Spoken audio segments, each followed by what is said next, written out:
Lecture audio du conte Le Roi Grenouille ou Henri de Fer de Jacob et Wilhelm Grimm par Valérie Alain.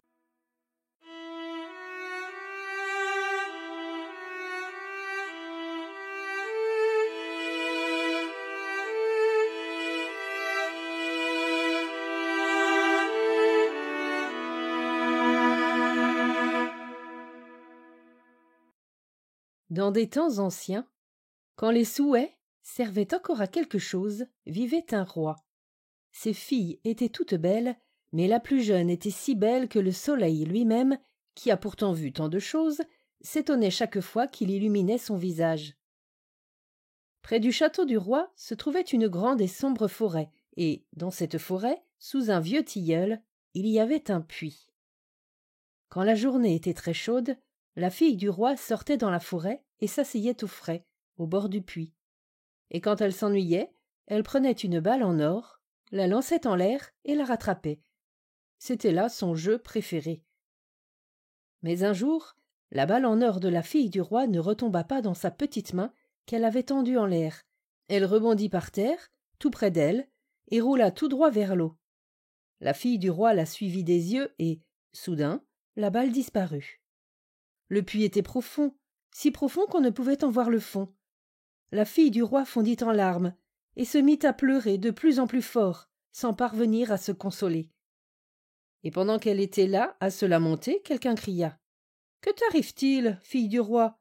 Tes cris fendraient le cœur à une pierre. » Elle regarda autour d'elle pour voir d'où venait la voix et vit une grenouille, qui sortait de l'eau sa grosse tête hideuse. « Ah, c'est toi, vieille pataugeuse, dit-elle. Je pleure à cause de ma balle en or qui est tombée dans le puits. »« Calme-toi et cesse de pleurer, lui répondit la grenouille. Je peux t'aider. Mais si je remonte ton jouet à la surface, que me donneras-tu en échange? »« Tout ce que tu voudras, chère grenouille, dit la fille du roi. Mes vêtements, mes perles et mes pierres précieuses, et même la couronne d'or que je porte. »« Tes vêtements, tes perles et tes pierres précieuses, et même ta couronne d'or, je n'en veux pas. Mais si tu veux bien m'aimer, et si tu acceptes que je sois ton ami et ton compagnon de jeu, que je m'asseye à ta petite table, que je mange dans ta petite assiette en or, que je boive dans ton petit verre, et que je dorme dans ton petit lit, si tu me promets cela, alors je veux bien descendre au fond du puits et aller chercher ta balle en or. »« Mais oui, lui répondit la fille du roi, je te promets tout ce que tu voudras, pourvu seulement que tu me rendes ma balle. » Cependant, elle se dit en elle-même, « Qu'est-ce que cette grenouille stupide peut bien raconter? Elle vit dans l'eau et coasse avec ses semblables, et ne saurait être le compagnon d'un être humain. » Quant à la grenouille, une fois que la fille du roi lui eut donné son accord, elle mit la tête sous l'eau, descendit au fond et, peu après, remonta à la surface. Elle tenait dans sa bouche la balle en or et la jeta dans l'herbe. À la vue de son beau jouet, la fille du roi fut remplie de joie. Elle ramassa la balle et s'éloigna en courant. « Attends, attends !» cria la grenouille à sa suite. « Prends-moi avec toi, je ne peux pas courir aussi vite, moi !» Mais elle eut beau coasser aussi fort qu'elle pouvait, couac, couac. La fille du roi ne l'écouta pas. Elle rentra bien vite chez elle et eut vite fait d'oublier la pauvre grenouille qui fut bien obligée de retourner dans son puits.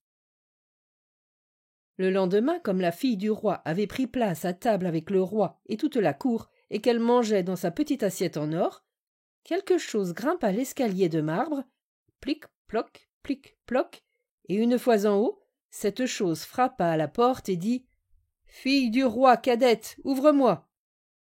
Celle-ci accourut pour voir qui c'était, mais quand elle ouvrit et qu'elle vit la grenouille dehors, elle referma violemment la porte et regagna sa place à table. Elle avait grand peur. Le roi vit bien que son cœur battait à tout rompre et lui dit « Mon enfant, de quoi as-tu peur?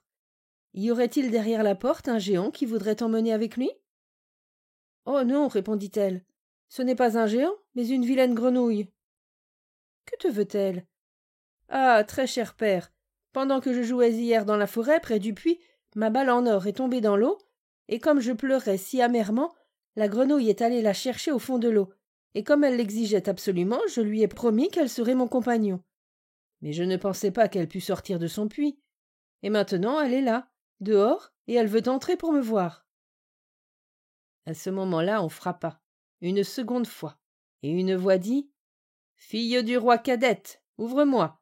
Ne sais-tu plus ce qu'hier tu m'as dit, près de l'eau fraîche du puits? Fille du roi Cadette, ouvre-moi. » Le roi dit alors « Si tu as fait une promesse, tu dois la tenir.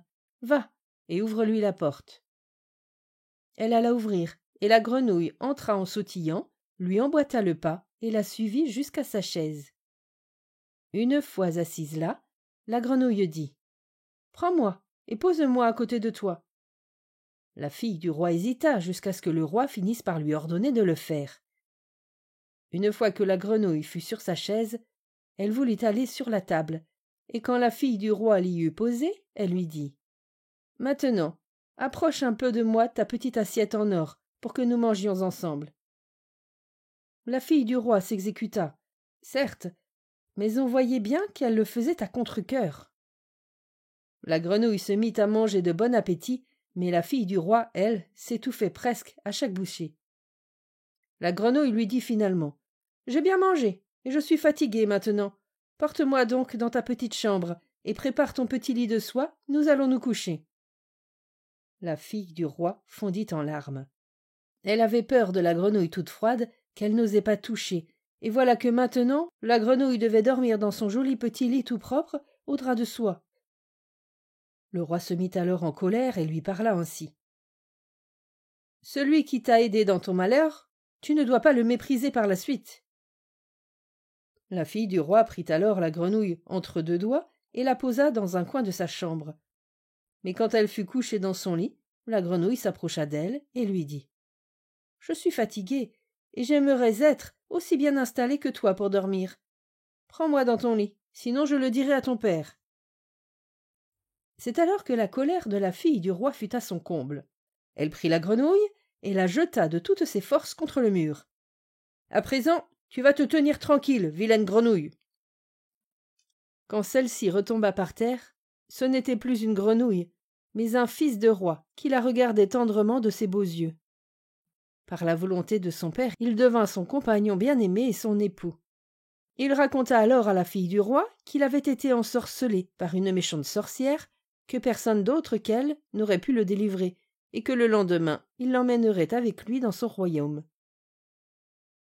Puis ils s'endormirent, et le matin suivant, quand le soleil les réveilla, il arriva une voiture attelée de 8 chevaux blancs. Leurs têtes étaient ornées de plumes d'autruche, et ils portaient des harnais d'or. À l'arrière se tenait le serviteur du jeune roi, le fidèle Henri.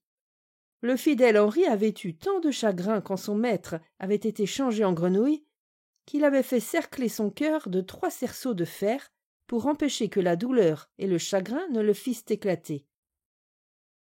Cette voiture devait emmener le jeune roi dans son royaume.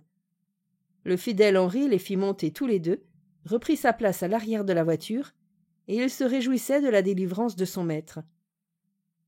Après qu'ils eurent roulé un moment, le fils du roi entendit un craquement derrière lui, comme si quelque chose s'était cassé. Il se retourna et cria « Henri, la voiture se brise !»« Non, maître, ce n'est pas la voiture, c'est un cerceau de mon cœur qui était en proie à une si grande douleur dans le puits où vous étiez en grenouille transformée. » Pendant la route, un second craquement se fit entendre, puis encore un autre, et à chaque fois, le fils du roi croyait que la voiture se cassait. Mais ce n'étaient que les cerceaux qui enserraient le cœur du fidèle Henri. Ils éclataient parce que son maître était à présent délivré et heureux.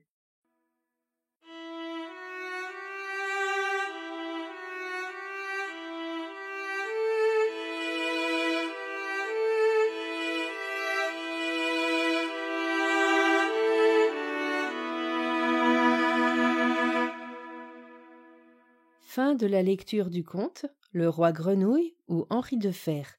Merci de votre écoute. Je vous rends vos oreilles, cœur avec les doigts.